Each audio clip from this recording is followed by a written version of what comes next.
Hello friends, welcome to the new episode of my channel I Prince. আজকে war two সংক্রান্ত একটা ধামাকাদার update তোমাদেরকে দেবো এবং যারা ঋত্বিক রোশনের ফ্যান রয়েছে তাদের জন্য এটা অবশ্যই একটা মানে বিরাট বড় খবর এবং যারা মাস মুভি লাভার তাদের জন্য তো অবশ্যই। তো ওয়ার টু এর তো শুটিং প্রায় বেশিরভাগটাই কমপ্লিট হয়ে গেছে। সেকেন্ড শিডিউলের কাজ অলরেডি শুরু হবে আর মোটামুটি কদিন পর থেকেই ফার্স্ট শিডিউলের অনেকটাই কাজ কমপ্লিট হয়ে গেছে এবং এটাকে মানে ওয়ার আপনারা যে স্কেলের কাজ দেখেছেন বা স্পাই ইউনিভার্সে যে স্কেলের কাজ আপনারা দেখেন বা যে ধরনের আপনারা স্টোরি টেলিং দেখেন, ওয়ার টু তার থেকে পুরো ডিফারেন্ট হতে চলেছে। ইন্ডিয়া পাকিস্তান এই সমস্ত ব্যাপারে উঠতে গিয়ে পুরোপুরি আন্তর্জাতিক লেভেলে কিন্তু গল্পটাকে নিয়ে যাওয়া হচ্ছে এবং যেটা এই স্পাই ইউনিভার্সের বলা যেতে পারে মানে যে ফেজ যেটা নতুন আসতে চলেছে সেটা সব থেকে বড় চমক হতে চলেছে, মানে ওয়ার টু এমনটা কিন্তু শোনা যাচ্ছে। এটা তোমাদেরকে তো আমি আগেও একটা ভিডিওতে বলেছিলাম এবং এনটিআরের চরিত্র নিয়ে আমাদের কাছে একটা আপডেট সামনে এসেছে। সে ভিলেন হয়তো নয়, হতে পারে এমনও হতে পারে যে ঋত্বিকের যে চরিত্রটা সেটাই হয়তো কোনো কারণে ভিলেনিয়াস হয়ে উঠছে। এবার অনেকের বক্তব্য ঋত্বিক কি হিরো, ঋত্বিক কি ভিলেন হবে, ব্যাপারটা ঠিক সেরকম নয়। মানে কোনো একটা কারণে চরিত্রটা মানে একটা কি বলবো, একটা অন্যরকম হয়ে পড়ছে এবং সেইটা নিয়েই বেসিক্যালি গল্পটা হবে এমনটা শোনা যাচ্ছে। এটা এমনটা না যে ঋত্বিক ভিলেন টাইপের হয়ে যাবে এমনটা কিন্তু শোনা যাচ্ছে এবং সেটার যে স্টোরি টেলিংটা সেটা খুব ইন্টারেস্টিং হতে চলেছে এমনটা কিন্তু জানা যাচ্ছে।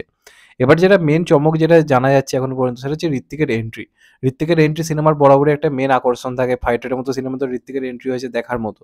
এবার সিদ্ধার্থ আনন্দ বেসিক্যালি ঋত্বিকের এন্ট্রি দারুণ করিয়ে থাকে, কিন্তু বাদবাকি যে সমস্ত ডাইরেক্টররা তারা মানে ঋত্বিকের এন্ট্রি এখনো পর্যন্ত সেই আলাদা লেভেলের একটা এন্ট্রি আমরা খুব একটা দেখতে পাইনি। যেটুকু যা করার ওই নয় তার বাবা রাকেশ রোশন নাহলে কিন্তু সিদ্ধার্থ আনন্দ ঋত্বিককে সেরা সেরা এন্ট্রিগুলো দিয়েছে।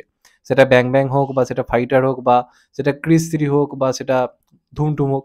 তো ঋত্বিকের সেরা এন্ট্রি আমরা খুব কমই দেখেছি, খুব কম সিনেমাতে দেখেছি। ওয়ারে দেখার সুযোগ হয়েছিল, ব্যাং ব্যাংয়ে দেখেছি। তো সেরকম লেভেলের এন্ট্রি আমরা বরাবরই চাই। মানে ঋত্বিকের সিনেমা দেখতে মানে একটা এমন এন্ট্রি হবে যেটা দেখে ভাই গুজবাম্পস হবে।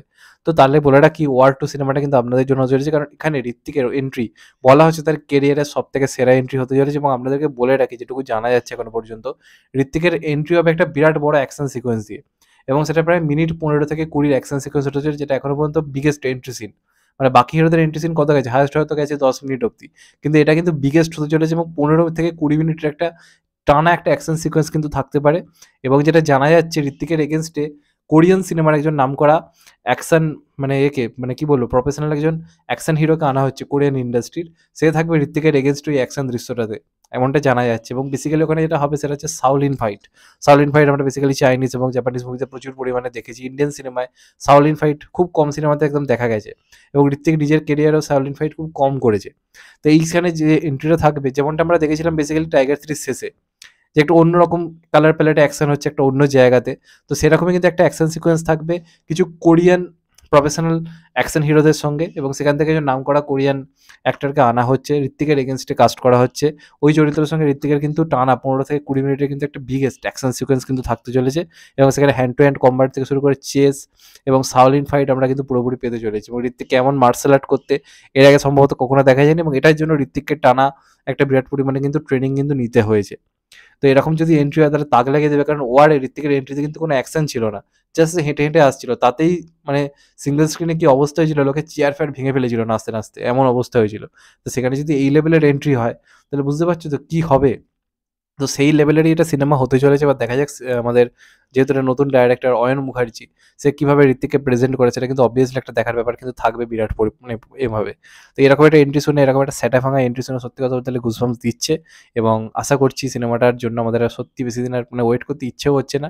খুব শীঘ্রই একটা টিজার বা কিছু একটা আসুক, মানে ঋত্বিককে কবির হিসেবে দেখতে পাওয়ার জন্য মনটা জাস্ট টানচান করছে।